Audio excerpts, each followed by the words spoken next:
In this video, we're diving into the iconic sound of gated reverb, the secret weapon behind those massive, epic drum tones from legends like Phil Collins and Toto. I'm breaking down 3 simple methods to nail that retro vibe and inject some serious neon-lit magic into your music. Let's make your drums sound timelessly epic.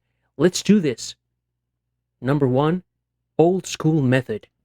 The old school method is the one that takes the longest to set up, but I'm going to try to simplify it as much as I can.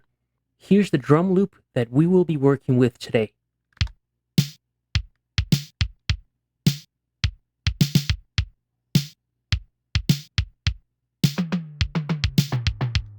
The first thing that we need to do is create an aux track, effects track, return track, depending on how it's called in your DAW.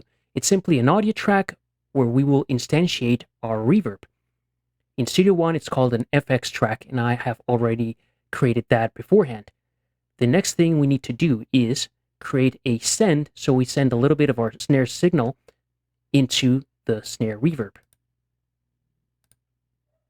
Next up, we gotta instantiate a reverb on our snare reverb track. Any hall or plate reverb you have will work quite well. The main thing is to make sure that the size is really long, so the hits overlap like so.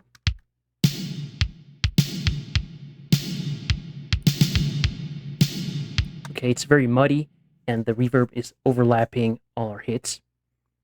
Let's take the pre-delay to 0 and get rid of the damping. The next step is to set up a gate right here on our reverb track. And for this, I'll use the stock Presonus Studio One gate.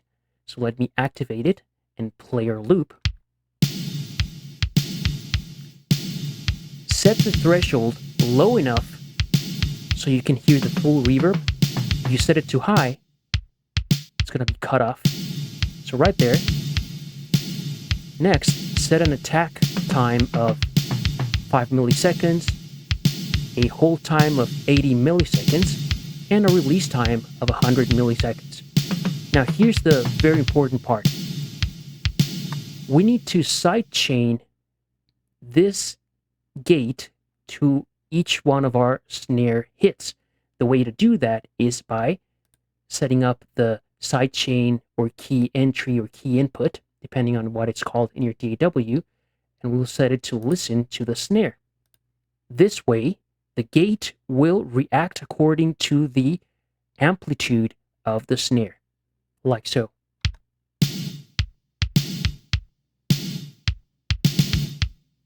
If we want to extend the length of the reverb, we play with the hold time.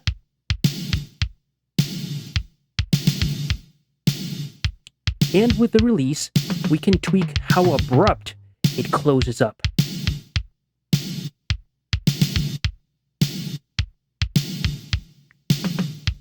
I think 100 milliseconds is a good value.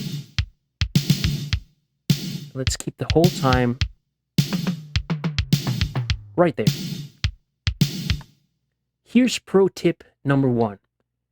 Apply a high-pass filter and a low-pass filter after the EQ, just to get rid of the highs that can be very tinny and metallic-y, and to get rid of the lows that can really muddy up your mix. So a high-pass filter at around 250 or 300 hertz will do the trick, and a high-pass filter around 10K or so will also work. Without it, it's got a lot of low mids, a lot of low-end frequencies that we don't want. Much better. And then let's just tweak the mix of the reverb so it fits our loop and doesn't overpower our snare.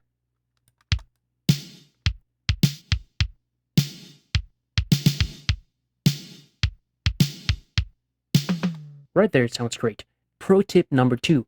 Make the stereo image of the reverb much narrower so it doesn't take up so much space in the mix and stand out so much.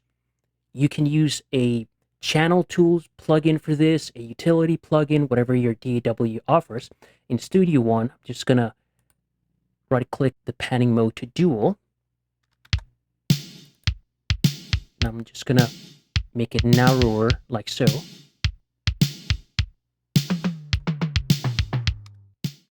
Number 2, reverb with built-in gate. For this one, we'll save ourselves a lot of hassle and simply use a reverb that has a built-in gate. In this example, I'm going to be using Glow by Wave Alchemy, but there are plenty of other reverbs that have a built-in gate.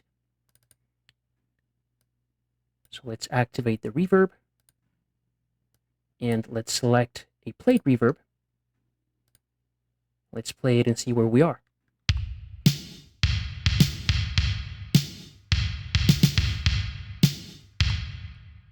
Okay, let's make the decay just a little bit longer.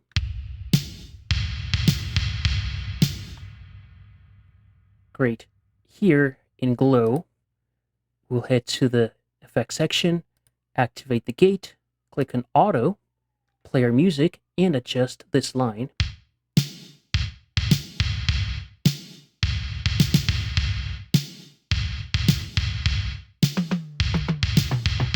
Right there, it feels very good. Like I mentioned, it's a great practice to apply filtering to the reverb, especially important with the kick, because we don't want all that low-end information being sent into the reverb.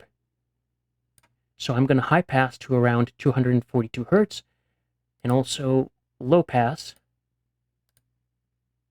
to around 7,000. Let's play it now. Much better. Without it, super muddy. Finally, let's tweak the mix.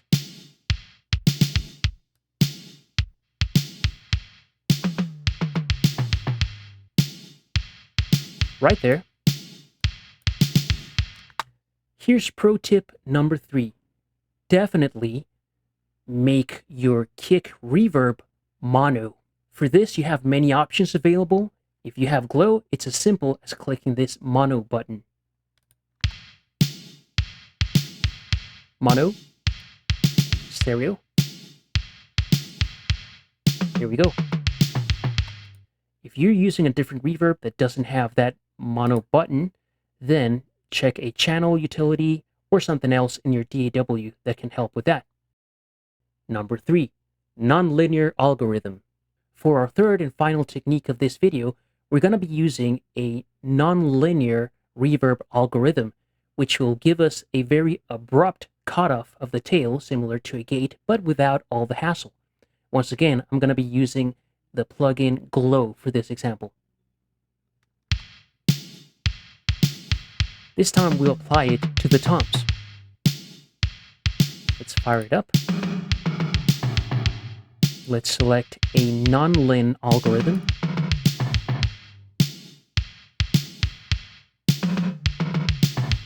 We can tweak the length with a decay value. Let's keep it short and snappy.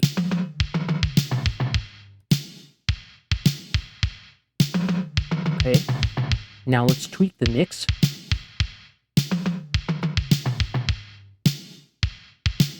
It can be very wet, and it feels like the toms are in the back of the room, or less wet and more integrated with the drum kit. I think it's cool to have it very high like this.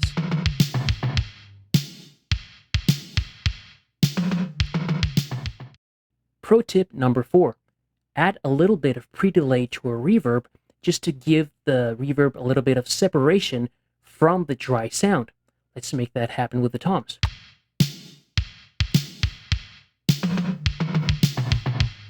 Between 20 to 40 milliseconds will work quite well. Let's also do that with the kick.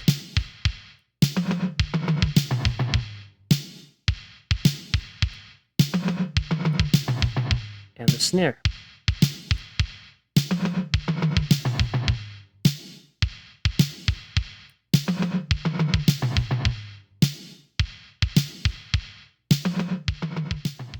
Thanks so much for watching. If you're looking to dive deeper into creating those dreamy 80s inspired sounds, be sure to download my free guide, Dreamwave Made Simple. It's got everything you need to start crafting tracks with that retro magic. The link's in the description. Grab it, and I'll see you in the next video.